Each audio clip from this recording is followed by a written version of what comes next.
All right, ladies and gentlemen, what is going on? My name is DJ Miles, and I'm here with Infinity Joe to review the latest episode of Dr. Stone, episode 13, Masked Warrior. Stay tuned. じゃあ次は危険。次回ドクターストーン仮面の戦士。もうすっごいそそっちゃうよね。 This is vintage shonen. We have some mystery, we have some action, and of course, I can't say anything is a real shonen without a tournament arc. Oh, yeah. What do you think of this episode? I really dug this one. Like, in terms of like some of the other ones where they tend to be a little bit slower in pace, this one actually felt like it had some momentum going for it. And also, like, I did like the angle that they were going with on how initially we just thought, oh, it's Ginro and Ginro just gonna go and enter this tournament, but all of them are entering it because they're figuring, hey, we can gain the system, we can put a greater chance of one of us winning and all that. And with that, we also get vintage comedic moments, which I feel like that's where Dr. Stone shines the best. I thought it was really funny when we get a Ginro and a Senku with the whole snake tongue thing. Yeah. That was a funny bit where Ginro was like, no, I'm going to fight with honor. And they're like, nah, listen, if we can rig the system, we're going to rig the system. Yeah. Kohaku, what do you think? She's like, oh, you know, if my sister can marry who I think is best suitable for her, you can rig the system. So. Yeah. Or even also just a little moment of how Senku developed the thing that was going to give Ginro the edge, and he claimed it as like dope almost, but really it's all organic stuff. It's just like, hey, but you live in this like Stone Age thing. Here's this stuff that's caffeine that's going to give you more stimulation, and here's some honey to raise your blood sugar and all this other stuff. So it's all natural stuff that he's giving him, but compared to what these people is, it might as well be like a steroid. Yeah. So I thought that was a really interesting dynamic they were going with for it. What I also thought was interesting too is how we've spent the past few episodes acquiring one new material or element. They just speed blitzed through all this stuff in a quick montage scene just so we can jump straight into the tournament arc. Oh yeah, well I think it's also the matter that since they got the sulfuric acid, that's what they said was going to be the most dangerous thing to get. So now all they have to do is break it down to make these other acids that they need. It's now more like they have everything they need, they just need to put it all together to make the components. Absolutely, and then once again we do get those more comedic moments where we see Senku and Chrome pissing on some stuff, and then Kohaku thinking, wait a minute, are you sure this is the right drug to cure my sister? Yeah. And now, my favorite part of the episode was Ruri here saying, wait a minute, Senku, what's your last name? Wait a minute, how does she even know we would even have a last name from where I came from? Or even the fact that the villagers are like, wait, a last name? What's a last name? And how she even had to think for a moment, like, and try to explain, like, it's the name that comes after. And he's like, I know what a last name is, but I'm curious how you know that. Yeah, and this is, so let's kind of speculate for a bit. What do you think is happening here? Because if we know this shonen is about science, I don't think they're going to say, and then some mysterious spell happened ages ago, right? Yeah. Like, I think they're going to give us some factual stuff on how Ruri knows Senku, or at least someone passed her down the knowledge to know about the importance of his last name. And my theory, at least, what if beyond, like, Ruri, or, like, older than Ruri, who passed down all this information to her, what if they had, like, books, and what if they had stuff like a yearbook of sorts?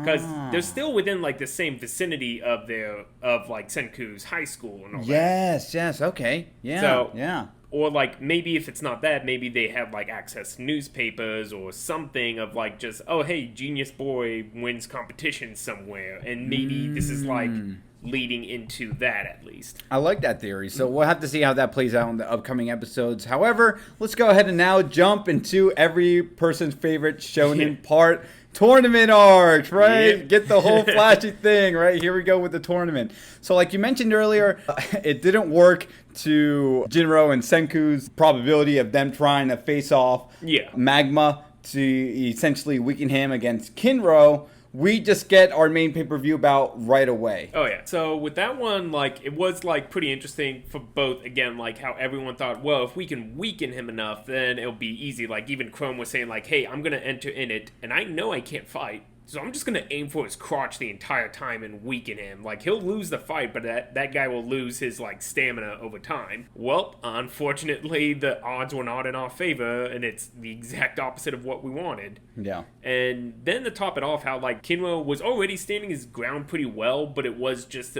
again, the problem of his eyesight was his biggest weakness in it, and how Magma was like gaining up on him for it. And even like too, like just how that guy is just hot garbage, since like he's like, hey, yeah, Ginro, I like you, you're strong, but how about you lick my feet and then you can be an underling to me? No. And I love how laughably diabolical he is, just sharing his whole plan to the world out loud. Oh my god, I thought that's kind of pretty stupid in a good way, but Well, also similarly, his little like short lackey who's all like get them all freaked out about Suika saying like, "Oh no, she fell in the river and she's drowning," and they're like, "You're lying, and we can tell." Yeah. But what if I'm not? I do like how Senku quickly, because he's subverted my expectations of not like, oh, Suika, like I actually care about her, like we got to figure out something. Senku's like, I think you're full of shit. So, because when Kohaku ended up running to save Suika, it would have been more, I guess, alarming to see, oh my god, she might actually could have been drowning. No, she was just tied in a tree. Oh, yeah. Like that's, so if no one even decided to come and save her, she would have been okay. Although this does at least raise a question that I'm wondering or speculating is going to happen. Like, all of them are away from their little, like, science kingdom at the moment. Ooh.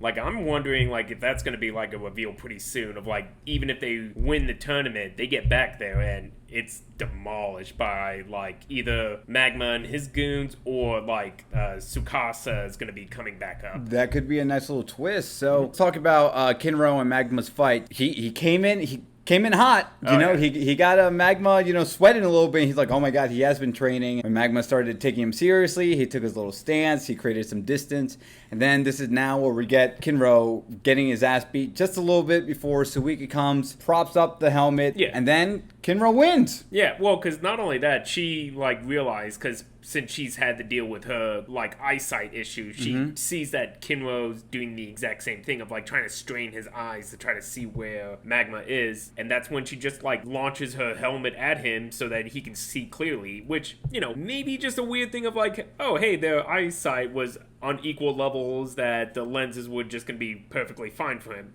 Granted, again, that's not like the most far-fetched thing, at least, for this. Once, like, Ginro got that helmet on, he could see straight, then how he was actually, like, substantially better than Magma, because, like, I could have surpassed you so long ago. It's the eyesight that was holding me back. So now let me ask you, our main obstacle is defeated. Our team won, right? There's no conflict next episode? Well, I mean, they did show that there is, like, a few other people that were in the tournament. Like, maybe Magma was the one they were focused on the most, but I'm curious to see if, like, one of the other people might be, like, more of a threat than they realized. One of my predictions could be is someone would, like, just shout from the audience, like, hey, you know what Ginro used was sorcery magic, and that's why he lost, or that's why Magma lost, so, like, disqualify Ginro. So at least that way we know Ginro did defeat Magma on his turf, right? Yeah. And then Magma still qualifies through, like, this weird, cheating thing. Yeah. So, yeah, and we could see something like that as well. Because I think... Well, also, another precedent that we hadn't talked about, too, is, like, how Senku was allowed to enter the tournament despite being outside of the village. And what if, again, Tsukasa or, like, one of Tsukasa's goons, like, managed to come up and, like, oh, hey, there's a tournament? Why don't we enter right now? Ooh, yeah, I didn't even think about that. So, something else to keep in mind. But all around, a great episode. I like the whole Ruri reveal with, like, Senku and just trying to figure out what his last name really meant to her and what it could mean for all of us in the episodes to come. Let us know what you think. Did you like the episode? Did you not like the episode? Don't forget to like this video and subscribe to my channel for more anime content coming down the road. My name is DJ Miles. And I'm Infinity Joe, and you can follow me on Twitter and Instagram at InfinityJoe_art if you would like to see my illustrations. And like we always say, to be continued, take care.